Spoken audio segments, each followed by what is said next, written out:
Hi everyone, I am Mohammad Asif and I am your English trainer. So welcome back to our YouTube channel और आज मैं फिर एक बहुत ही शानदार स्ट्रक्चर लेकर आपके साथ आया हूँ। ये एक एक्सप्रेशनल स्ट्रक्चर है that I am going to teach you today. So let's start the class everyone. So everyone, आज का जो हमारा स्ट्रक्चर है वो क्या है? आज का स्ट्रक्चर है हमारा subject will be able to plus verb first form. सबसे पहले सब्जेक्ट आएगा, उसके बाद विल बी, उसके बाद एबल टू, देन वर्ब की फर्स्ट फॉर्म का यूज किया जाएगा जब हमें पॉजिटिव आंसर देना है। अब समझ लेते हैं कि इस स्ट्रक्चर का यूज किया कब जाएगा, किन सिचुएशन में किया जाएगा, किन हालात में किया जाएगा। तो मैं आपको बता देता हूं, इसका जो यूज किया जाता है, it is use to show the expression of future ability, यानी कि किसी भी इंसान की फ्यूचर में एबिलिटी को बताने के लिए हम इस स्ट्रक्चर का यूज करते हैं। किस तरह से यूज किया जाता है उसको समझ लेते हैं। देखिएगा बोला कैसे जाता है हिंदी में, उसको समझो ना आप। बोला इस तरह से जाता है, कर प्लस लेगा या फिर कर लेगी, मतलब उस इंसान को ये काम करना आता है, वो ये काम कर लेगा या कर पाएगा। दूसरा तरीका क्या होगा, कर पाएगा, है उसमें काबिलियत, या फिर कर सकेगा, उसमें इतना हुनर है कि वो ये काम कर सकेगा, इतनी हिम्मत है उसमें, वो ये काम कर लेगा।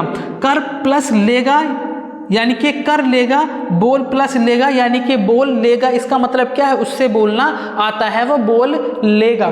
जैसे कर लेगा तो will be able to do, बोल लेगा तो will be able to speak, और नाच लेगा तो will be able to dance, और पढ़ा लेगा तो will be able to teach.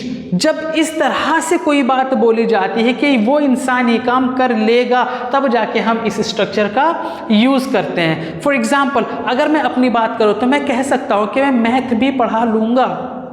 I will be able to teach mathematics also. Okay, आप अंग्रेजी बोल लोगे, you will be able to speak English. वो कार चला लेगी, मतलब उससे कार चलानी आती है, तो कैसे बोलेंगे, वो कार चला लेगी। She will be able to drive the car. आप समझ जाओगे, you will be able to understand. Got it. तो जब इस तरह की बात की जाती है, किसी की एबिलिटी की, काबिलियत की बात की जाती है, कहां पर, फ्यूचर में, तब जाके हम किसका यूज करते हैं, एबल टू का। Okay, will be able to का। अब देखिएगा, इसका अगर हमें नेगेटिव में बनाना हो, यानी कि यहां पर भी हम किसी की काबिलियत की बात कर रहे हैं, अब वो इसमें बताएंगे कि वो ये काम नहीं कर पाएगा, नहीं कर सकेगा। तो देखिएगा कैसे जब इस तरह से देखिए, पहले स्ट्रक्चर को समझ लेते हैं। Subject plus will not be, यानी कि not will come between will and be. Will और बी के बीच में क्या आ जाएगा, नॉट आ जाएगा। Subject will not be able to plus verb first form. जैसे अगर मैं ये कहूं कि वो कपड़े नहीं धो पाएगी, यानी कि उसकी तबीयत खराब है, उसकी कंडीशन ऐसी नहीं है कि वो कपड़े धो पाएगी, तो इसीलिए हमने कह दिया कि वो कपड़े नहीं धो पाएगी, तो she will not be able to wash clothes.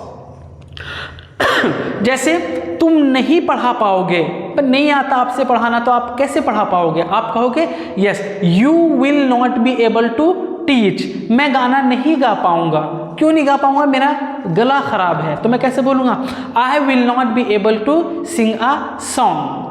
वो नहीं लिख पाएगी, उसका जो है ना हाथ दर्द कर रहा है, तो she will not be able to write. जब इस तरह से किसी की काबिलियत की बात की जाती है कि वो इस कंडीशन में नहीं है कि वो ये काम कर पाएगी या नहीं, तब जाके हम किसका यूज करते हैं, इस स्ट्रक्चर का। सॉरी।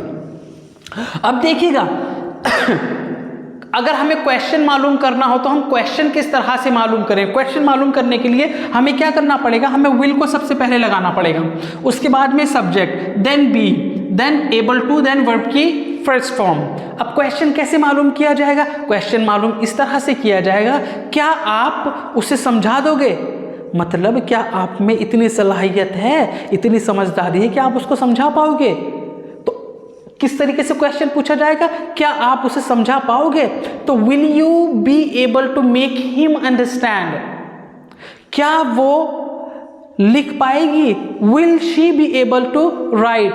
क्या तुम बोल पाओगे, will you be able to speak. तो जब इस तरह से क्वेश्चन मालूम करने होते हैं हमें, तो हम कौन से स्ट्रक्चर का यूज करते हैं? इस स्ट्रक्चर का। जब नेगेटिव में आंसर देना होता है so that structure will use, okay. And जब हमें पॉजिटिव में आंसर देना हो so we will use this structure everyone. मुझे उम्मीद है आपको ये स्ट्रक्चर समझ में आया होगा। फिर भी अगर आपका कोई डाउट रह जाता है तो आप कमेंट्स में मालूम कर सकते हैं। और हाँ, हमारी वीडियोस को लाइक कीजिएगा, शेयर कीजिएगा और चैनल को सब्सक्राइब करना ना भूलें। Thank you very much.